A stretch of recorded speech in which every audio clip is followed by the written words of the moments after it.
Le syndicat des patrons de la restauration veut que les maires puissent choisir quels restaurants doivent s'installer dans leur commune. Et bien, avant même que ce genre de proposition puisse être envisagé dans l'hémicycle, l'État essaye déjà d'installer ce type de mécanisme dans nos villages en France. C'est ce que dit l'une de mes abonnées dans l'un de ses commentaires sur cette chaîne, que nous allons lire ensemble. Si son témoignage vous intéresse, je vous laisserai lire l'intégralité de son commentaire, dans lequel elle décrit les situations auxquelles elle a été confrontée pour ouvrir son restaurant. Ce qui va nous intéresser dans cette vidéo, c'est la fin de son commentaire, mais avant de le lire, je voudrais redire le fond de ma pensée sur cette histoire de crise. Si la restauration va mal, c'est qu'il y a trop de restos en France, notamment au sein des agglomérations.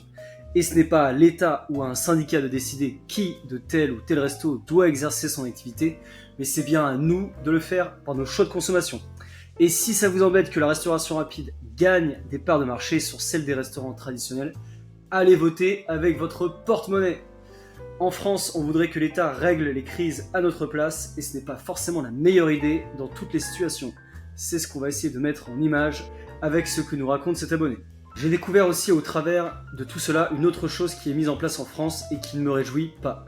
L'association 1000 Cafés, une association créée par un ami proche de Macron qui avait été condamné par le passé à des choses assez graves. J'ai vite déchanté quand j'ai été mise en relation avec eux. Je sais pas de qui elle veut parler, je me suis pas renseigné jusqu'à ce point-là. Selon moi, ils ont organisé une start-up à la Uber dans laquelle ils font surtout travailler des petites mains, qu'ils payent des clopinettes quand ils les payent, et auxquelles ils semblent a priori réclamer des sommes considérables.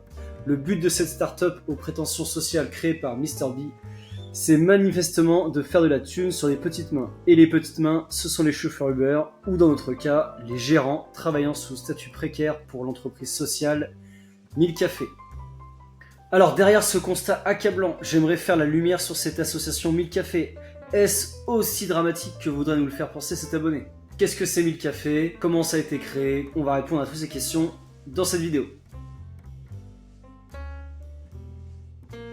Pour commencer, on va laisser l'association 1000 Cafés se présenter. Ils ont publié en vidéo le bilan de leurs 5 premières années, c'est ce qu'on va regarder ensemble. En France, 62% des villages n'ont plus aucun commerce ou lieu où se retrouver. L'isolement dans les campagnes augmente. Mais depuis 2019, nous, 1000 Cafés, association portée par le groupe SOS, refusons que cette désertification soit une fatalité. Ici, comme dans 300 communes accompagnées en 5 ans, une dynamique renaît. Dans ces villages, les maires sont bien plus que des élus. Ce sont des battants. Mais ce combat pour le lien social, ils ne le mènent pas seuls. En 2019, le dernier commerce de la commune a fermé ses portes. La population souhaitait un lieu où on pouvait se retrouver, échanger. Pour faire face au repli sur soi, nous impliquons habitants, municipalités et porteurs de projets pour que chaque café soit un vrai projet de village. Mais rouvrir un café en milieu rural nécessite une sacrée dose de passion et d'engagement. Quand on se donne les moyens et que les gens jouent le jeu, ça peut être vraiment des bons moments. Quand les gens nous disent on se sent comme à la maison, on revient parce qu'on se sent bien. Franchement, l'accueil est incroyable. Les gens avaient envie de retrouver un peu de vie dans le village. Sans l'ingénierie de 1000 Cafés, on n'en serait très certainement pas aujourd'hui à faire de ce lieu un tiers-lieu aussi en fait. Quand un Français sur 2 considère que les territoires ruraux sont abandonnés, nous nous engageons avec les habitants pour faire renaître cette énergie que beaucoup croyaient perdue. Ce lieu, il est convivial. Moi, je m'y sens très à l'aise. Tout le monde se retrouve là, dans cette chaleur humaine.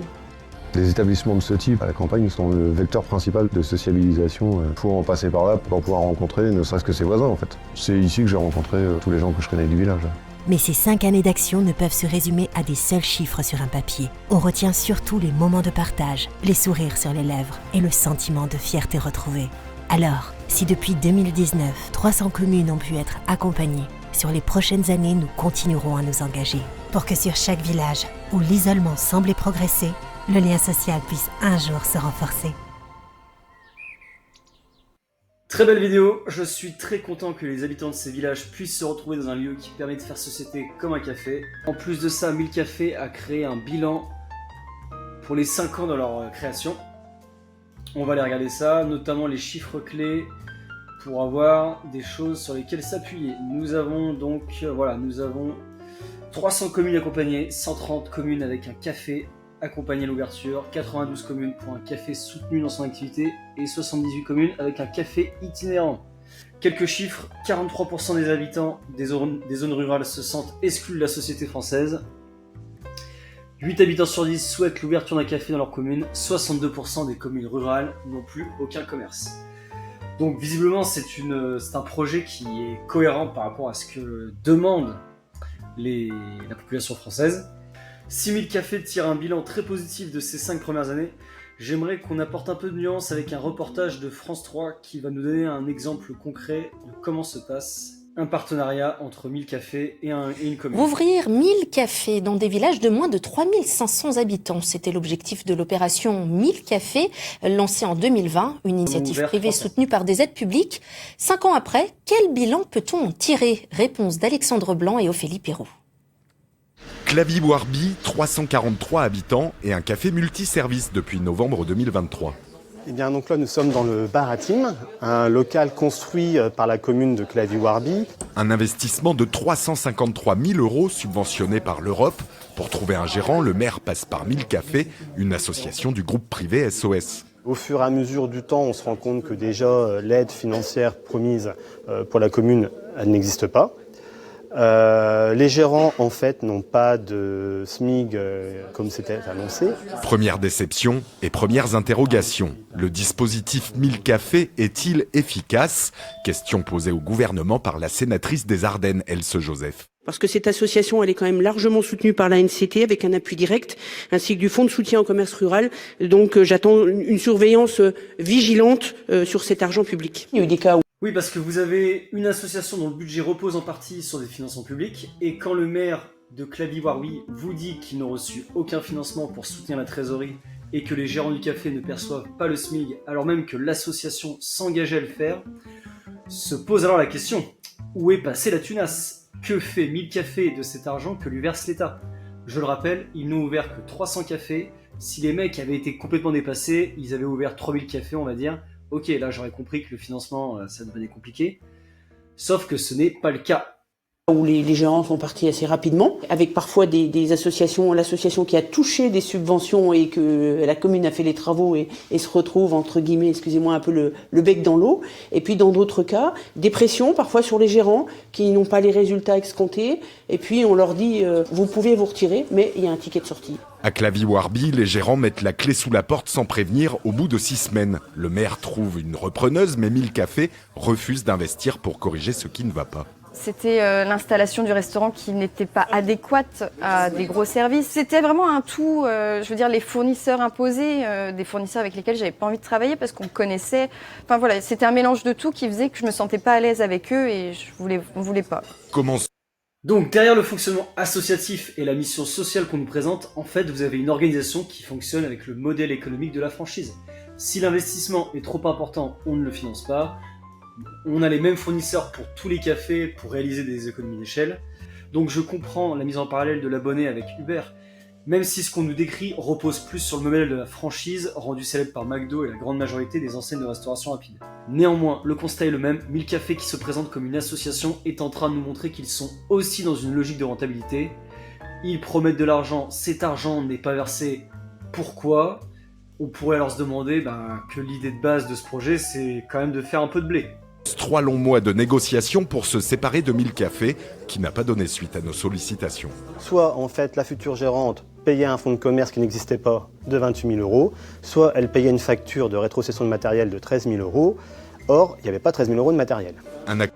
Cette histoire de fonds de commerce valorisé à 28 000 €, ça montre clairement qu'il y a une logique de faire du bénéfice. Comment on valorise 28 000 € de fonds de commerce quand le matériel a coûté soi-disant 13 000 €, que l'activité a duré 6 mois dans un village de 342 habitants et que le local a été intégralement financé par des aides européennes. L'accord moins coûteux est conclu, la nouvelle gérante a pu investir 40 000 € pour démarrer. Sans regret, le chiffre d'affaires va au-delà des attentes. Les soirées du Bar-à-Tim attirent jusqu'à 250 clients. Voilà, je voudrais conclure sur ça. Vous avez une entrepreneuse qui a sûrement de l'expérience dans la restauration, qui a peut-être même un ancrage local, qui sait comment faire marcher ce type de business et qui le fait très bien sans avoir besoin de passer par une pseudo-association financée par nos impôts. Des cas de ce type, on en compte plusieurs dizaines, souvent parce que 1000 cafés choisit des gérants qui ne sont pas compétents et qui lâchent l'affaire au bout de quelques mois. Sans parler de tout ce qui vient d'être évoqué, posons-nous la seule question qui mérite d'être posée. Est-ce que de tels cafés sont viables économiquement à long terme? Installer un café dans un village qui n'a plus d'activité économique, avec 1 ou 2 gérants qui doivent faire tourner le business en se payant le SMIC, est-ce que ça fait sens? Dans la réalité du marché, ça n'existe pas. Avant de vouloir installer artificiellement des cafés dans des villages dépeuplés, la première piste à envisager, ce serait de réfléchir à comment on recrée un tissu économique dans nos campagnes pour les repeupler. Si vous pensez que mon analyse mérite d'être débattue, venez me le dire en commentaire. Je vous dis à très vite.